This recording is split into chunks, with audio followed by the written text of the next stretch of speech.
Salut, ici Captain Adam Horton pour le balado de l'armée canadienne. Les armes CBRN se trouvent à être le point principal dans les films d'action, soit les armes chimiques, biologiques, radiologiques et nucléaires. Pour nous expliquer comment l'armée et les forces armées canadiennes font face à ces menaces, nous avons le major Christian Lepage, qui fait partie de la direction interarmée à la défense CBRN. Bienvenue au balado. Bonjour. Les menaces CBRN, ça compte pas mal parmi les affaires les plus effrayantes qu'on fait face en guerre, peut-être aussi dans la dimension civile, qui constituent peut-être des crimes de guerre. Comment est-ce qu'on fait face à ces choses-là, surtout aujourd'hui? Mais en fait, ce que tu dis, Adam, c'est intéressant parce qu'effectivement, ça existe depuis longtemps. Dans le temps des années médiévales, les armées utilisaient déjà l'arme biologique en contaminant des puits avec des vieilles carcasses d'animaux, des choses comme ça. C'est vrai? Fait que c'est des choses qui existent depuis très, très, très longtemps. Première Guerre mondiale, Deuxième Guerre mondiale, c'est là qu'on a vu d'autres choses arriver avec les développements technologiques. Fait qu'on a eu l'arme chimique qui est apparue, on a l'arme radiologique avec les bombes sales, des choses comme ça. Puis l'arme nucléaire, mais là, on l'a vu apparaître dans les années, la Deuxième Guerre mondiale, ainsi de suite. C'est là qu'on a vu une augmentation de ce style d'utilisation d'armes-là. C'est une menace qui est sous-évaluée peut-être en Amérique du Nord parce qu'on est loin de plusieurs foyers où il y a des choses qui arrivent.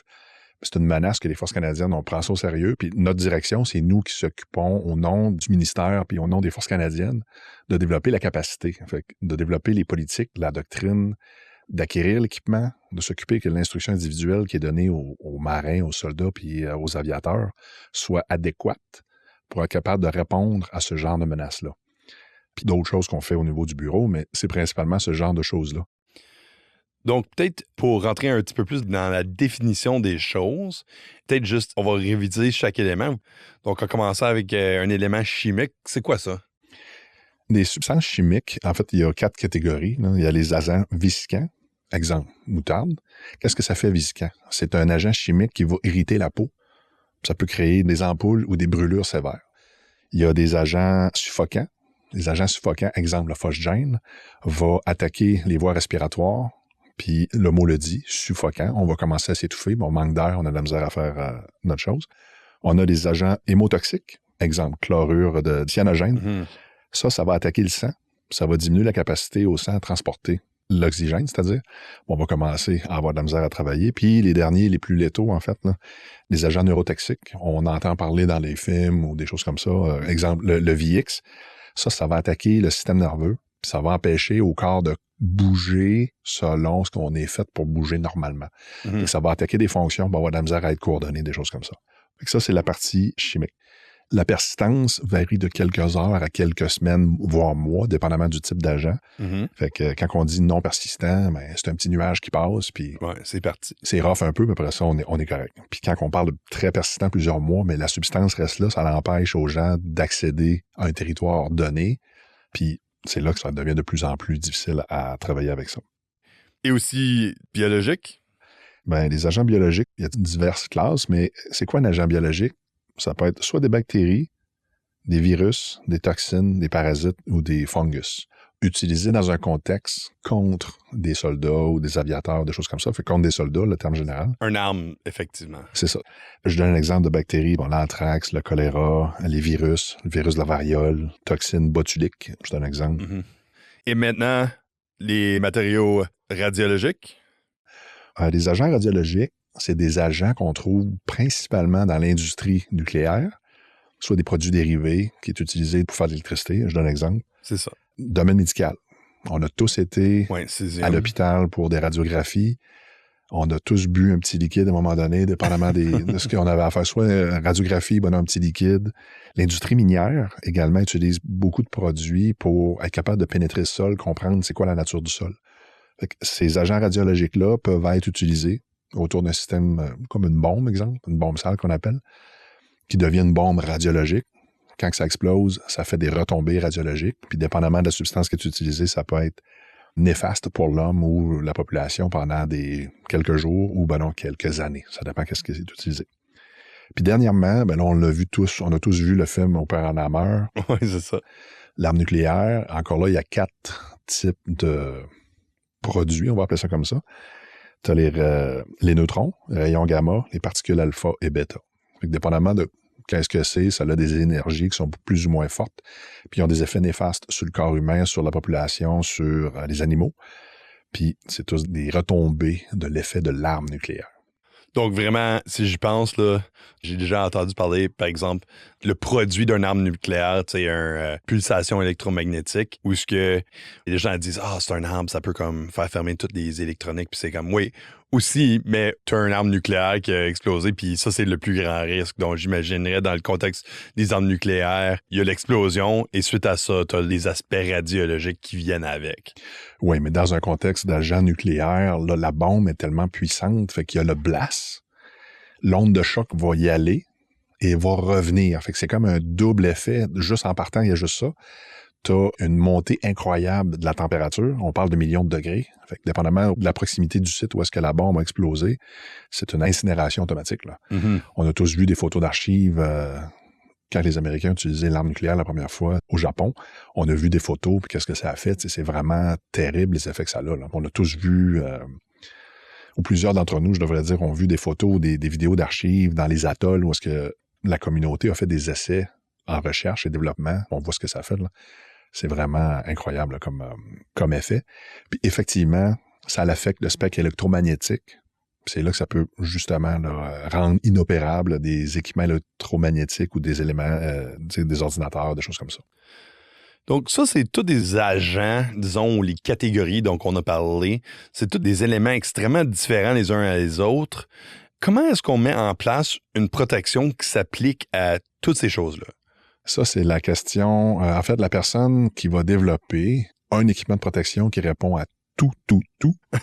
C'est comme le Saint-Gall, il va vraiment faire beaucoup d'argent à ce niveau-là. Fait que l'équipement varie dépendamment du type de menace qu'on a, mais dans les forces canadiennes, on essaie d'avoir une tenue de protection qui va couvrir le plus possible la menace. On a des cartouches filtrantes avec un masque à gaz qui va protéger contre la menace chimique, biologique, un peu radiologique. On a des gants, on a une botte de protection qui va par-dessus l'équipement qu'on a déjà. Fait que ça nous protège quand même pas pire sur beaucoup de menaces. Fait que la menace bio est couverte, chimique, dépendamment c'est quoi, on est protégé quand même très bien. Radiologique puis nucléaire, en fait, c'est rester loin du site d'exposition. Il y a des règles qu'on fait à l'interne, des TTP, tactiques, techniques et procédures. Si on sait que c'est radiologique, d'avoir le minimum de temps proche d'une source pour justement rester en vie plus longtemps. Mais c'est vraiment ça l'idée principale avec la radiologique ou le nucléaire, de minimiser le temps d'exposition. L'équipement de protection va faire une partie du travail, mais la distance du site va nous aider. Je pense que pour les gens qui ont vécu l'expérience, si moi je pense à du CBRN, je pense à tout justement mon masque à gaz, puis courir partout, puis là, c'est tout embué, puis j'essaie de boire de ma gourde, puis ça va mal, puis c'est comme très difficile à opérer avec. Comment est-ce qu'on essaie de faire une réconciliation avec les besoins de protection et notre capacité de faire du fonctionnement dans des environnements complexes? C'est vraiment intéressant ce que tu dis, Adam, parce qu'il y a plusieurs aspects, facteurs de protection, capacité à faire une tâche précise et les avancées technologiques. Mm-hmm. Fait que je fais juste regarder, regarde, je suis un tout jeune d'Air Force canadienne, j'ai juste 30 ans de service. J'ai connu 3 versions de la cartouche filtrante qu'on avait à l'époque. Ouais. Il y a des standards minimums qu'on doit avoir dans chaque cartouche, si je peux appeler ça comme ça. Ça doit protéger contre une certaine gamme d'éléments chimiques. Mais la capacité à respirer aisément vient de plus en plus facile. La technologie évolue, les produits évoluent, on met ça ensemble, puis on a une meilleure capacité de respiration. Puis oui, effectivement, j'ai fait la même chose que toi. On a couru dans les mêmes contextes. Oui, c'est ça. Je suis pas un petit bonhomme, fait que je suis rapidement, façon de parler. Fait que ça fait que c'était tout emboué. Puis là, avec les dernières versions qu'on a, c'est plus facile. La même chose, équipement de protection, c'était très épais auparavant. Puis là, on essaie d'avoir des tenues plus minces qui ont le même degré de protection, justement pour donner plus de facilité aux opérateurs, aviateurs, marins ou l'armée canadienne, les soldats, à faire le travail avec un minimum d'inconfort possible. C'est sûr que quand on ajoute une tenue de protection, il y a une certaine limitation là, d'emploi ou de capacité à faire de la motricité fine, mais on travaille toujours pour justement diminuer le plus ce genre d'inconvénients-là. Et ça, c'est toujours une discussion qui prend place au niveau des unités et tout ça avec tous les gens, grosse discussion philosophique. Est-ce que les barbes ont vraiment un impact sur notre capacité de porter des équipements puis se protéger? Oui. Puis, en tant qu'employeur, on se doit de fournir une solution qui va offrir le plus de protection à tout le monde. Fait que dépendamment des origines culturelles ou religieuses, où il y a différentes morphologies dans le monde qui existent. Fait qu'il y a différents standards qui existent, puis on essaie d'avoir une solution qui s'offre à plus de personnes possible. Ceci étant dit, on est en train de travailler sur un produit ou sur une solution, en fait, qui va être capable de permettre les gens qui portent soit un turban ou qui ont une barbe importante d'être capable d'avoir un degré de protection. Il y a des barrières à ça. On est en train de travailler pour justement briser les barrières pour être capable d'avoir une bonne solution. Mais le joint d'étanchéité entre la peau du visage et le masque doit exister.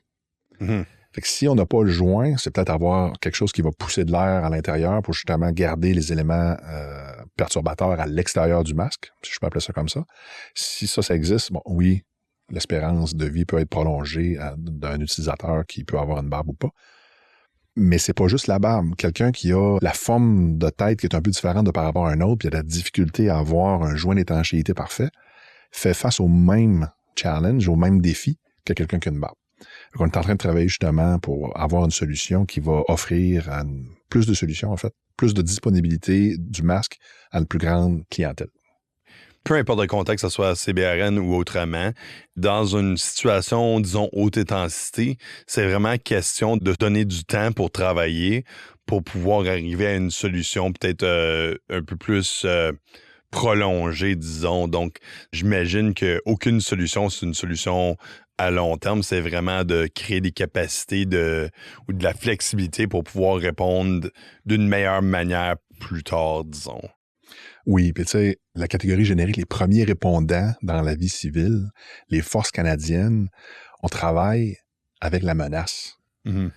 On est exposé plus que certains autres types de travailleurs à une menace qui peut nous amener à la fin de la journée à avoir des blessures ou à mourir suite aux besoins du service. Ceci étant dit, on essaie d'avoir l'équipement de protection qui va nous donner un meilleur avantage, rester en vie plus longtemps. Mais à la fin de la journée, là, je vais parler pour les forces canadiennes, on le sait que si on va faire une mission, c'est pas nécessairement tout le monde qui va revenir. C'est la réalité de ça, pourquoi on a joint le service. On sait que c'est pas tout le monde qui peut revenir, façon de parler. Un certain montant de risque associé avec toute activité. C'est ça. Fait que nous, on essaie d'avoir l'équipement de protection qui va offrir le plus de protection possible sans trop diminuer la capacité à faire le travail. Pour faire un autre anglicisme, un beau sweet spot, là, le point milieu qui va nous atteindre le meilleur bénéfice des deux côtés. Mais il y a un élément de risque que le grand patron des forces canadiennes ou un commandant en théâtre doit être obligé de prendre, c'est la létalité de la menace peut nous amener à perdre des gens. On doit être capable de vivre avec ça. Quand ça arrive à l'entraînement, comment est-ce que vous faites ça? Comment est-ce qu'on fait ça? Comment est-ce qu'on s'entraîne? Mais on essaie de reproduire les conditions de travail qu'il y aurait si on avait à travailler dans ce genre d'environnement contaminé-là, si on peut appeler ça comme ça. OK, oui. Puis, on se base sur quoi pour faire ça? Ben, on regarde ce qui se fait dans le monde. Il y a des incidents qui sont arrivés, il y a des accidents, il y a des attaques chimiques ou biologiques qui sont arrivées dans les dernières décennies, dans les dernières années. On fait juste regarder ce qui s'est passé avec M. Navalny dans les dernières années en Europe, en Russie. Ce qui s'est passé en Angleterre, il y a eu plusieurs attaques en France puis en Belgique. Il y a eu l'attaque du sarin dans le métro de Tokyo il y a une trentaine d'années. Il y a eu plusieurs morts. Et l'autre incident qui me vient en tête, c'est le réacteur à Fukushima qui a été, je ne veux pas dire le mot attaqué, mais c'est un désastre naturel qui est arrivé. Il y a eu un tsunami les vagues ont débordé le système de protection en place puis a affecté le réacteur. Le réacteur a eu une réaction en chaîne. C'est là que ça a créé les explosions. Puis les retombées d'ordre radiologique puis nucléaire qui est arrivé là, par la suite, qu'on a vu en fait dans les nouvelles. C'est toutes des affaires qu'on voit, on prend la connaissance militaire, on met ça dans un scénario militaire, puis on se prépare à se défendre contre ça. Je tiens à citer que le Canada, on n'émet pas d'armes offensives à ce contexte-là, on se prépare toujours dans un contexte défensif. Puis dans ce sens-là, on s'entraîne. Fait que j'imagine que ça implique un peu plus que juste l'armée. Fait qu'il y a des cycles opérationnels qui se fait soit avec l'aviation, la marine ou l'armée de terre. Mais vu qu'on est à l'intérieur d'un gouvernement, on s'entraîne des fois avec d'autres ministères. C'est sûr, oui. Je donne un exemple. Là. Staunch Maple, c'est un exercice qu'il y a eu il y a quelques années. C'est cyclique, en fait. Les forces canadiennes, le ministère de la Défense puis d'autres départements, on collabore s'il arrivait quelque chose au Canada comment est-ce qu'on réagirait. Puis, la dernière affaire que je peux donner, exemple, c'est l'exercice Precise Response. C'est un exercice que le Canada offre à l'OTAN. Ça se fait depuis une vingtaine d'années quasiment, à tous les étés. 12 à 15 nations de l'OTAN ou des gens qui sont amis avec nous viennent au Canada s'entraîner. Fait que tu as entre 300 quelques à 500 spécialistes CBRN qui viennent s'entraîner dans des conditions réelles avec des vrais produits toxiques pour vraiment s'assurer que les tactiques, les techniques puis les procédures, comment est-ce qu'on s'entraîne, doivent être suivies pour assurer à la fin de la journée que ce soldat est encore en vie. En parlant un peu du côté civil des choses, où est-ce qu'on se trouve en termes des forces ou en termes de l'armée dans la dimension d'interagir avec les répondants civils? Il y a une différence. Puis quand que, justement, là, la population civile demande au gouvernement canadien d'employer les forces canadiennes, nous, on parle à la haute direction des forces canadiennes. Il y a de l'information à avoir, c'est quoi la menace. Dans le monde, puis j'aime pas ça dire le monde, dans le monde civil, dans le monde militaire, mais les premiers répondants sont exposés à des accidents plus qu'un incident de nature terroriste ou de, tu sais. Oui, c'est sûr. Tout peut arriver. Oui. Fait que dans la population civile, il y a des équipes de sécurité en matière dangereuse. HAZMAT, comme on apprend des fois, là.